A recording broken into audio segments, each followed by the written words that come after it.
তারা আমাকে পুনরায় পানি দিয়ে জ্ঞান ফিরিয়ে আবারও এক দফা নির্যাতন করে। আমাকে জীবন ধারণের জন্য সেই নোংরা, অপরিষ্কার, জীবাণুযুক্ত টয়লেটের পানি খেয়ে আমাকে বেঁচে থাকতে হয়েছিল। আমি চাংখারপুলস্থ আমার মেস থেকে বের হয়ে কমপ্লিট শাটডাউন বাস্তবায়নের উদ্দেশ্যে 18 জুলাই আজিমপুর চৌরাস্তার দিকে যাচ্ছিলাম রিক্সায় করে।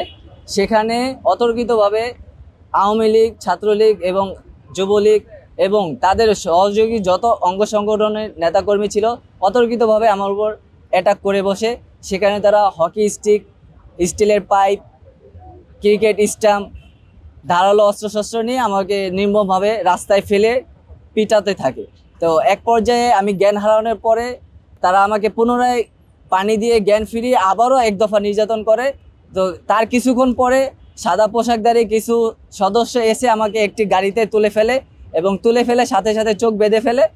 কোথায় যে নিয়ে যায় সেটা আমি জানতে পারিনি। তবে আমার আনুমানিক ধারণা, সেটা যেহেতু লালবাগ আজিমপুর থেকে লালবাগ ডিসি জোনের যে অফিস সেটা খুব কাছেই, ঢাকেশ্বরী মন্দিরের পাশে, মাত্র 5 মিনিট লাগে। সম্ভবত সেখানে আমাকে নিয়ে গিয়েছিল। সেখানে দীর্ঘ 3 ঘন্টা যাবৎ আমাকে মেন্টালি এবং ফিজিক্যালি টর্চার করা হয়, যেন আমি আন্দোলনকারীদের সম্পর্কে তাদেরকে তথ্য পাচার করতে পারি আর কি। ওই সময় তারা যেহেতু আমার কাছে কোনোরূপ টর্চার করার পরে কোনোরূপ ইনফরমেশন পায়নি, তারা পুনরায় চোখ বেঁধে আমাকে অন্য একটি স্থানে স্থানান্তরিত করে। সেটা একটা খুবই অন্ধকার এবং অপরিষ্কার, অপরিচ্ছন্ন, খুবই নোংরা একটা ময়লার স্তূপের থেকেও বাজে একটা দীর্ঘ অন্ধকার, রাতের থেকেও ভয়ানক অন্ধকার। ব্ল্যাক হোল যেরকম অন্ধকার হয় তেমন অন্ধকারাচ্ছন্ন ছিল।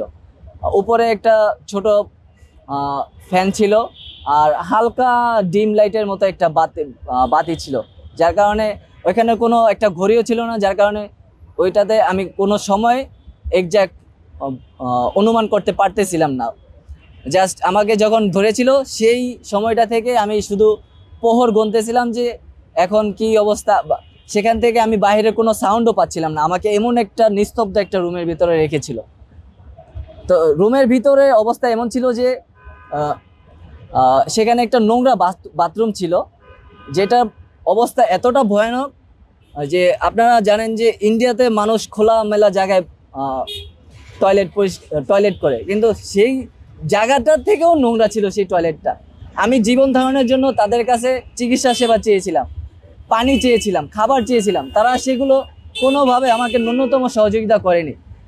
শেষ পর্যায়ে আমাকে জীবন ধারণের জন্য সেই নোংরা, অপরিষ্কার, জীবাণুযুক্ত টয়লেটের পানি খেয়ে আমাকে বেঁচে থাকতে হয়েছিল।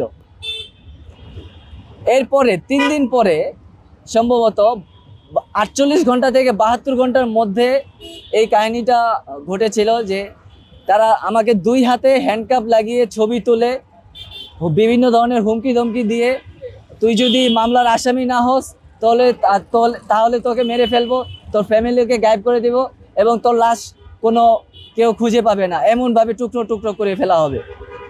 তো বাধ্য হয়ে আমি বলি যে আমাকে তাহলে মামলার আসামি করতে পারেন আপনারা।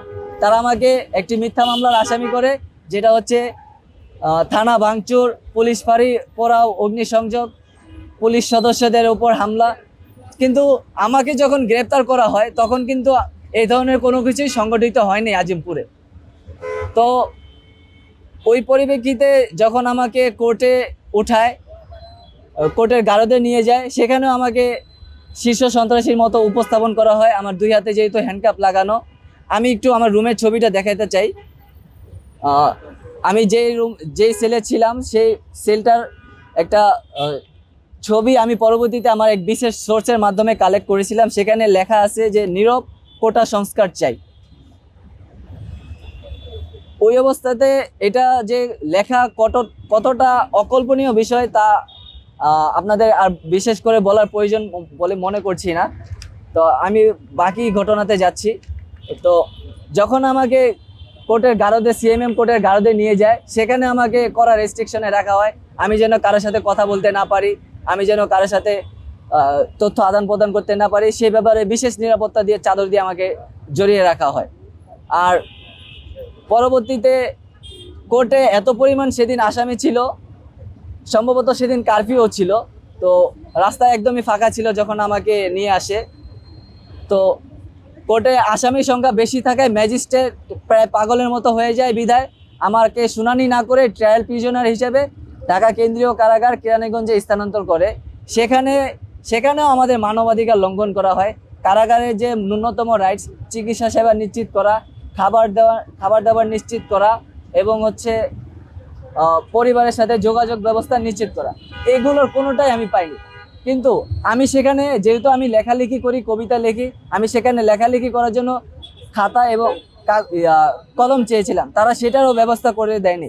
পরবর্তীতে গোপন মাধ্যমে আমি চেষ্টা করি যে খাতা কলম জোগাড় করা যায় কিনা। বাইরে যে কাগজের খাতা কলমের দাম 50 থেকে 60 টাকা, একটা কলমের দাম 5 টাকা, জেলখানায় এটা আমি প্রায় 2-3 হাজার টাকা দিয়ে আমি কিনেছিলাম। এবং সেই কবিতাগুলো নিয়ে আমার এই ভয়তন্ত্র বইটা প্রকাশিত হয় 2024 সালের 16ই ডিসেম্বর। আমি ছাড়া পাই 5ই আগস্ট আমার জন্য স্পেশাল অর্ডার আসে রাষ্ট্রপতির তরফ থেকে। কিন্তু কারাগারে তখন আমি অতর্কিতভাবে অসুস্থ হয়ে যায়, কারা মেডিকেলে ভর্তি থাকি। তো কারা মেডিকেলে চিকিৎসাধীন থাকায় সকালবেলা 6ই আগস্ট সকালবেলা আমার মুক্তির কথা থাকলেও আমি মুক্তি পাইনি, কারণ হাসপাতাল কর্তৃপক্ষ আমাকে রিলিজ দেয়নি, বিদায় সন্ধ্যার পরে আমাকে মুক্তি দেয়। গুম কমিশনে যেহেতু আমরা অভিযোগ দায়ের করেছি, তারা আমাদেরকে সর্বোচ্চ আশ্বস্ত করেছে তারা খুব দ্রুতই এই সকল বিষয়ে তদন্ত শুরু করবে এবং যথাযথ যারা জড়িত এবং যারা পরিকল্পনাকারী ছিল তাদেরকে খুঁজে বের করে সর্বোচ্চ শাস্তির ব্যবস্থা করবে। এর পাশাপাশি তাদের সাথে আমার আলোচনা হয়েছে, আমরা ট্রাইব্যুনালে একটি মামলা করব এবং লালবাগ থানায় একটি মামলা করব।